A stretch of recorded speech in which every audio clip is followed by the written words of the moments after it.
오늘은 말씀을 온전히 이루시는 예수님이라는 제목으로 함께 말씀 나눕니다. 그래서 오늘 우리가 지금 3년째 성서주일에는 스크린에 성경 말씀이나 찬송 가사를 프레젠테이션 하지 않고 있는데요. 그래서 우리가 어릴 때 신앙생활 할 땐 당연한 모습이지만 요즘은 성경 찬송을 가져오시는 분들도 다수가 아니고 또 예배 시간에 성경을 혹은 찬송가를 책을 펴서 이렇게 보시는 장면이 오히려 낯설면서도 좀 새롭다는 생각이 들 정도입니다. 방법은 다양한데요. 그러나 중요한 건 이거죠. 여러분 매일매일의 삶 가운데 성경을 보는 거룩한 습관이 있으시기를 주님의 이름으로 권면합니다. 성경 말씀을 봐야 하는 거에 대해서는 이견이 없습니다. 누구나 다 중요하다는 걸 우리 그리스도인들은 아는데 실천하기가 좀 쉽지 않은 것 같아요. 그리고 성경을 읽거나 혹은 오디오 성경을 듣거나 아니면 다양한 어플들을 통해서 경험하는 성경 읽기가 우리의 삶을 분명히 변화시킬 텐데요. 성경에는 좀 중요한 특징이 있다 이렇게 좀 시작하고 싶습니다. 그 중에서도 오늘 성경의 특징 3가지를 말씀드릴 텐데 성경을 통해서 우리가 분명하게 깨닫는 세상의 어떤 과학이나 철학이나 학문이 주지 못하는 아주 중요한 교훈을 주는데 그 1번과 2번이 바로 1번은 인생의 목적에 대해 우리에게 가르쳐주는 책 성경이라고 볼 수 있고요. 또 하나는 인생의 기준에 대해서 명확하게 보여주는 책이 성경이다 이렇게 말씀드릴 수 있습니다. 인생의 목적, 상당히 쉽지 않은 얘기죠. 그런데 사람들은 내가 왜 사는가 이걸 끊임없이 질문하고 여기에 대한 답을 찾기 위해서 다양한 시도를 하기도 합니다. 근데 어떤 과학자들은 그런 얘기도 하죠. 애초에 그런 게 없다. 인생의 목적이 어딨냐? 우연히 발생해서 이 땅에 있는 모든 생명체들은 그렇게 우연히 발생해서 결국은 소멸되는 거다. 지금은 이런 이론이 빅뱅 이론과 함께 상당히 공감을 많이 받고 있어요. 하지만 우리에게는 성경을 통해서 명확하게 하나님의 말씀을 듣습니다. 뭐라고요? 성경에는 이 세상이 어떻게 창조되었는가를 말씀하세요. 즉 목적이 있으려면 그 목적을 부여한 존재가 있어야 되지 않겠습니까? 그렇다면 그 존재, 그게 바로 세상과 사람을 창조하신 하나님의 섭리인데요. 하나님이 만드시고 창조하실 때의 이유, 이게 삶의 목적이라고 우리는 봅니다. 그렇다면 뭘까요? 성경에는 사실은 좀 과학적인 내용을 서술한 책이 아니기 때문에 어떤 사람이 볼 때는 동화 같기도 하고 어떤 사람이 볼 때는 신화처럼 여기기도 하지만 명확한 것은 성경은 이 세상이 어떻게 창조되었는가를 분명히 말씀하고 있습니다. 세상은, 생명은 하나님이 창조하신 줄로 믿습니다. 그리고 하나님께서 사람을 만드셨고 그 만드신 하나님은 이유가 있었던 거죠. 즉 하나님과 사람 사이에 서로 교제하기 위해 우리를 사랑하시기 때문에 창조하셨고 그 사랑의 기록이 성경이다라고 볼 수 있습니다. 그래서 이러한 삶의 목적, 이 가치가 우리에게 믿어질 때에 다른 것들, 여타 나오는 다른 논리가 설명이 되는 거죠. 제가 과거에 한번 말씀드린 것 같아요. 여러분, 사람은 왜 돼지보다 귀한가요? 돼지보다 사람이 더 존귀합니까? 사람의 생명과 돼지의 생명은 근본적으로 차이가 있을까요? 여기에 대해 과학은 절대 설명할 수가 없습니다. 또 한 발짝 더 나가서 생명이 소중하다, 생명이 중요하다. 여러분 이런 가치는 어떻게 증명할 수 있을까요? 인간이 부여했죠. 그런데 그러한 부여한 가치라고 할 때에도 우리 인간이 보편적으로 부여한 이러한 생명이라든가 인간의 존엄성이라든가 이런 가치는 하나님의 형상이 아니고서는 설명할 수 없습니다. 누가 사람이 돼지나 동물이나 식물을 마음대로 먹을 수 있는 권한이 어디 있겠습니까? 하나님이 주셨다는 것 외에는 설명되지 않아요. 그렇죠? 아니면 그렇지 않다면 결국 자연에 있는 약육강식의 원리가 그대로 적용될 수밖에 없는데 그렇다면 대혼란이 오는 거죠. 여기에 또 하나 중요한 게 있습니다. 인간이 왜 사는가? 이 목적에 대한 이야기뿐만 아니라 그럼 인간은 어떻게 살아야 하는가? 기준에 대한 이야기가 성경에는 명확히 있습니다. 율법의 목적은 명확해요. 무엇이 올바른 것인가? 뭐가 잘못된 것인가? 이걸 가르쳐 주는 게 삶의 기준이고 율법의 역할입니다. 만약 그것이 없다면, 기준이 없으면 사람은 자기 마음대로 살게 됩니다. 무질서해지는 거죠. 사람들의 생각이 좀 비슷한 것 같아도요. 시대와 삶의 지역과 문화권에 따라서 사람들의 생각은 정말 다릅니다. 옳고 그름에 대한 가치도 다르다는 거예요. 우리가 아주 상식적으로 생각하는 것조차도 언제 살았느냐, 어디서 살았느냐에 따라서 완전히 달라집니다. 요즘같이 인권이 진리라고 생각하는 이때에 요거 한번 생각해 볼까요? 여러분, 사람은 평등합니까? 아니면 사람은 계급이 있습니까? 여러분, 우리가 살고 있는 이 땅도요, 불과 200~300년 전에는 다 계급이 있었습니다. 그렇죠? 높은 사람, 낮은 사람이 있었어요.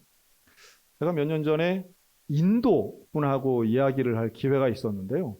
인도는 카스트 제도라고 하는 계급이 존재합니다. 그렇게 수억 명의 사람이 사는데도 계급이 다 존재해요. 야, 그거 말도 안 된다. 인도의 법으로는, 헌법으로는 물론 카스트 제도는 존재하지 않습니다. 그러나 인도 사람들을 만나보면 우리는 다 카스트를 인정하고 있어요. 우리가 볼 때에 이게 없어지지 않을 것 같아요. 이렇게 말해요. 그러니까 불가촉 천민이라고 하는 아주 낮은 계급에서부터 브라만 수드라 같이 높은 상위 계급의 사람들이 명확히 존재하죠. 그래서 참 재밌는 것은요, 우리는 잘 모르는데 인도 분들은 보면 안답니다. 상대방이 어떤 계급의 사람일 거라는 거를 첫인상부터 어느 정도 파악을 한다는 거예요. 그리고 이름만 들어도 어느 정도 추측한다는 거죠. 그리고 더 나아가서 상대방의 계급을 아는 게 훨씬 편하답니다. 내가 낮은 계급이라면 그거 불편하지 않겠어요? 그랬더니요, 내가 본인이 낮은 계급이라면 결국 혈통으로 계급이 주어지는 것이기 때문에 본인이 낮은 계급이라면 상대가 높은 계급을 빨리 알아채야 그 사람하고 마주칠 일이 없어진답니다. 무섭지 않습니까? 어떻게 이 시대에, 그것도 외국의 좋은 대학을 다닌다는 엘리트들 입에서 나오는 말조차 그런 거예요. 제가 지금 드리고 싶은 말씀은 동시대를 살아가도요, 어느 나라 어느 민족에게 있는가에 따라서 사람들의 생각이 우리 생각 예상을 넘어설 만큼 다르다는 걸 말씀드리고 싶은 겁니다. 기준이 다른 거예요. 지금 한국 개신교회가 가장 예민하게 생각하고 있는 동성애도 마찬가지입니다. 이 성적인 부분에 있어서도 사람들의 생각은 거의 다 다른 것 같아요. 어떤 사람은 스스로를 개방적이라고 생각하기도 하고 어떤 분들은 보수적이라고도 생각하죠. 그리고 여기에 대해서 인간의 본능을 개인의 선택으로 주어져야 된다. 소위 말해 타인에게 해를 끼치지 않으면 모든 게 다 가능하다라고 생각하시는 분들에게는 이런 성의 문화는 끝간데 없이 가게 됩니다. 왜 사람이 결혼을 한 번만 하는가? 배우자가 복수여도 되는 것이지 동성애뿐 아니라 다양한 형태의 성적인 접촉을 허용해야 된다라고 하는 분들의 논리는 차고도 넘칩니다. 이럴 때 우리는 혼란스럽죠. 기준이 과연 무엇인가? 무엇을 가지고 기준이 되어야 하는가? 법이 기준이라고 하는 분들에게도 혼란스러움은 똑같습니다. 왜냐하면 법도 바뀌기 때문이죠. 법도 바뀝니다. 모르긴 해도 앞으로도 많은 법들이 바뀌게 될 것입니다. 우리는 반대하는 법안이 있지만 법도 계속 바뀌는 것 자체를 바꿀 수는 없겠죠. 그런데 그 바뀔 때마다 우리는 보면 불과 몇 년 만에 사람들의 생각이 이렇게 달라졌네. 내가 생각하는 것과 내가 고수하고 싶은 가치와 그렇지 않은 것이 얼마나 멀어지는가, 이것 때문에 혼란스러운 일들도 많습니다. 그런 면에서 율법은요, 하나님께서 분명히 우리에게 삶의 목적을 잘 지키기 위해서 제시하신 가이드라인이었습니다. 그런데 이 율법도 한계가 있는 거죠. 왜냐하면 율법을 다 지켜야 되는데 우리 인생은 이걸 다 지키기가 어려운 거예요. 율법이 구원과 연관성이 있음에도 불구하고 이걸 다 지키면 구원받고 그렇지 못하면 구원을 못 받는다고 생각했는데 당시의 사람들은 예수님으로부터 비판받았습니다. 어떤 이들이 비판받았느냐 하면 율법 전문가들이 비판받았습니다. 이들은 하나같이 자신은 법을 잘 지킨다고 생각했어요. 그런데 타인에 대해서는 저 사람들은 법도 모르고 법을 못 지키니까 죄인, 저 사람들은 심판받고 법을 지키는 나는 구원받아. 이들에 대해서 예수님은 항상 교만을 지적하시고 회칠한 무덤이라고 거의 저주에 가까운 말씀을 하십니다. 그런 생각을 해봐요. 만약 예수님이 오늘 이 시대에 우리 대한민국에 오신다면 제일 먼저 비판할 사람이 바로 저와 같은 설교자가 아닐까 하는 생각을 하고요. 그 다음엔 구원에 대한 확신이 많은 우리 그리스도인들이 아닐까 하는 생각도 해봅니다. 그러니까 나는 구원받는다고 100% 믿고 있는데 진짜 그런가? 정말 내가 구원받을 만한 믿음이 있는가? 우리는 예수의 복음을 어떻게 따라가고 있는가? 우리에게 유명한 이야기, 예수님이 하셨던 중요한 예화가 있습니다. 선한 사마리아인의 비유라는 이야기인데요. 강도 만난 사람이 있어요. 피를 흘리고 쓰러져 있는 이 사람을 제사장이 옆에 지나가면서 그냥 지나칩니다. 레위인이 그냥 보고 안 도와주고 지나가요. 근데 누가 도와주느냐? 사마리아 사람이 도와주거든요. 여기서의 핵심은 제사장이나 레위인은 왜 안 도와줬냐는 거예요. 왜 안 도와줬을까요? 그 사람은 제사장이나 레위인은 강도 만난 사람이 미워서 안 도와줬을까요? 그렇지 않아요. 이들이 돕지 않은 이유는 율법을 지키기 위해서였습니다. 율법이 뭐라고 말씀하는가? 너희 레위인들은, 너희 제사장들은 시체 만지면 안 된다. 그건 부정한 것이기 때문에 시체나 동물의 죽은 사체를 만져서는 안 된다. 이게 율법이에요. 근데 보니까 강도 만난 사람이 다 죽게 생겼거든요. 도와주다 보면 이 사람이 죽게 되고 그러면 시체를 만지는 율법을 어기는 일이 되기 때문에 안 도와주고 간 거예요. 다 나름의 이유가 있어요. 그런데 사마리아인은 그런 율법과 아무 상관이 없는 거예요. 상관이 없기 때문에 쉽게 도와줄 수 있었다는 게 당시에 그 선한 사마리아인의 비유를 들을 때 누구나 알아챌 수 있는 포인트라고 하는 겁니다. 자, 이 비유는요, 우리에게 그렇게 불편하지 않습니다. 왜냐하면 만약 우리들이 그 자리에 있었다면 다 도와줄 거라고 생각하니까. 그렇지 않겠어요? 여기 계신 분 중에 아유, 나는 모른 척하고 지나갈 거예요. 이런 사람은 거의 없을 거예요. 누구나 그렇게 어려움을 당하고 피 흘리고 쓰러진 사람이라면 도와줘야죠. 그런데 여기에 한두 가지 조건만 붙이면 아마 고민되실 겁니다. 예를 들면 이런 거예요. 아침에 서둘러 나왔는데 아파트 단지 앞에 누가 피 흘려 쓰러진 거예요. 사람이 아무도 없어요. 여러분 그거 도와줘야 됩니까? 그냥 지나쳐야 됩니까? 당연히 도와주겠죠. 당연히 도와줘야 됩니다라고 모두가 말씀하실 거예요. 그런데 만약 그날이 수능 보는 날이고 우리 둘째 아들이 시험 보러 가야 되는데 시간이 30분만 남았다면 여러분 도와줄 겁니까? 지나치실 겁니까? 만약 그날이 큰딸 결혼하는 날인데 뭘 준비를 늦게 해가지고 지금 시간이 20분밖에 안 남은 거예요. 아무리 봐도 도와줄 사람이 아무도 없어요. 그러면 도와줘서 결혼식에 늦어야 합니까? 스쳐 지나가야 합니까? 아마도 여기 이쯤 되면 살짝 고민들 하실 거예요. 여러분 누구에게나 사실은 그럴 만한 자기 나름의 사정은 다 있다는 말씀을 드리는 겁니다. 남들의 상황에 대해서는 이야기하기 쉬워요. 남들 이야기에 대해서는 원칙과 원론을 말하기 너무 쉽습니다. 그러나 그것이 내 상황이 된다면 그렇게 녹록지가 않아요. 율법은 바로 그런 것입니다. 율법을 가지고 타인에게 적용하기는 너무 쉽습니다. 왜냐하면 야 이거 지켜야지 그걸 왜 안 지켜? 라고 말하는 건 너무 쉬워요. 그런데 율법을 나에게 적용하는 순간 그때 진짜 율법의 가치가 드러나는데 여러분 율법은 지킬 수 없기 때문에 가치가 있는 거예요. 율법의 역할은 100% 지킬 수 없는 데에서 그 역할이 극명하게 드러납니다. 로마서 3장 20절 이런 말씀이 있어요.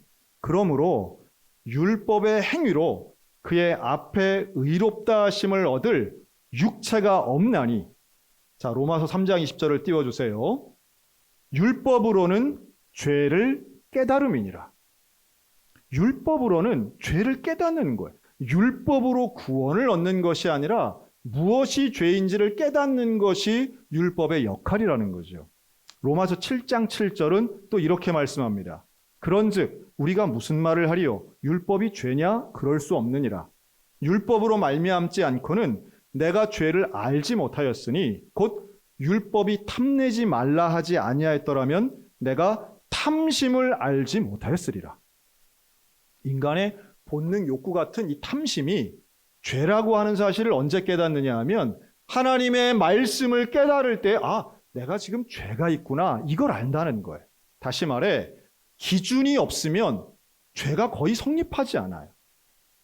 기준이 없으면 인간의 자유가 모든 가치 위에 있고 약육강식의 원리가 덮어버리면 강자는 죄를 짓지 않죠. 왜냐하면 강자가 이기는 거니까요. 승자가 다 독식하는 것이니까요. 하지만 하나님의 말씀이 기준이 되는 순간 그 율법이 말씀할 때에 그 방향이 나를 가리키면 내가 죄인인 게 깨달아진다는 거예요. 여러분 이게 깨달아지면 사실 예수님이 비판하셨던 율법학자나 제사장들이 잘못한 경 바로 이 부분입니다. 나는 율법을 지키니 율법을 가지고 타인을 재단하려고 할 때에 결국은 예수님으로부터 비판받지만 율법을 나를 향하여 놓게 되면 내가 죄인임을 깨닫게 되고 내가 율법을 지키려 하면 할수록 오호라 나는 곤고한 사람이구나. 내가 도대체가 이 사망의 법에서 헤어날 수가 없구나라고 하는 고백을 하게 되는 거죠. 그러면 뭐가 필요할까요? 바로 이 율법을 넘어서는 방법이 필요한 거죠.